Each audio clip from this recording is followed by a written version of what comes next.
What's up, guys? Welcome to Sports Science Saturday. Today we're going to be talking about arm action in the sprint and why that is so very important, especially in sprinting sports, especially in field sports like football, like hockey, which isn't necessarily a field sport, but you get what I'm talking about, American football, any sport where you're having to accelerate quickly or move at maximum velocity, aka sprinting, whether that's on ice or the ground or the track or the field, wherever it may be, you need to use your arms. Why is that?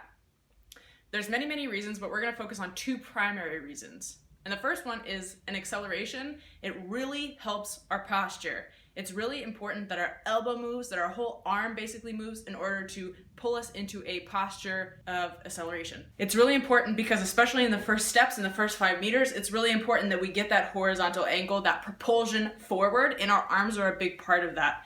And one of the major mistakes that we make in soccer, for example, or many field sports, is we run with our arms too low and then we wind up dipping forward instead of actually focusing on getting our hands up. Now, we often say get your hands up, but it's different running like this, right? Here I'm getting my hands up and actually moving my elbow, so thinking elbows up, because if my elbows are up here, now I'm actually rotating with my torso and I'm actually getting the effect that I wanted of using my hands.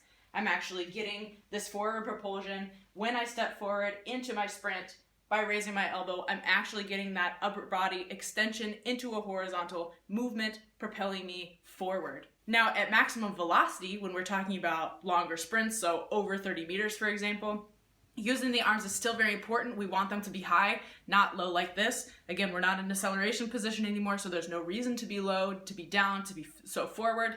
We're going to be more upright, still with a light forward tilt. But here our arms are really important because they counterbalance the torque, basically the rotation that our pelvis is going through. That's why we swing the opposite arm with the opposite leg, because we need it for balance. Now, if you've ever filmed yourself while sprinting, whether in acceleration or at maximum velocity, one thing to keep in mind is the legs should chase the arms. That means before your knee comes up, your arm should be up on its way. So your knees should always be following your arms. Your legs should be following your hands. That means your arms should be moving fast and purposefully. At the beginning, when you're training this, it's going to feel super weird if you're not used to getting your hands up. It might feel like you're over-exaggerating it, and after a couple of weeks, a couple of trials of over-exaggerating it, we might say, it'll begin to feel normal, and your hands will, instead of being here, which feels like an over-exaggeration, and it is, your hands will be here when you're running, and it will be more effortless. One way we can train this is either by standing or sitting on the ground. I prefer sitting on the ground, but you can do either one. Walking motion with our arms, not moving your legs, not moving your upper body, allowing it to rotate as we move with our arms, as we propel forward with our arms, propel forward. But otherwise, as rigid as possible, as stiff as possible, focusing on body stiffness. Now we have jogging. This is my jogging motion. And this is my sprint motion. And I'm allowing my upper body to rotate as necessary. My pelvis isn't rotating at all. We're going back to jogging now, or to second gear, we could call it.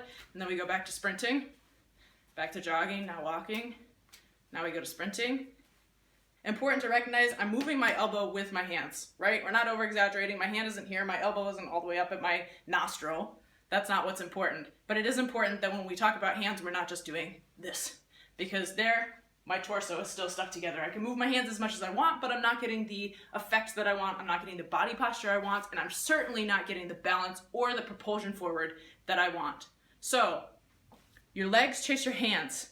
Your hands are important. Get your elbows up there, allow them to put you in the proper posture, and get that performance benefit out of your arms while sprinting.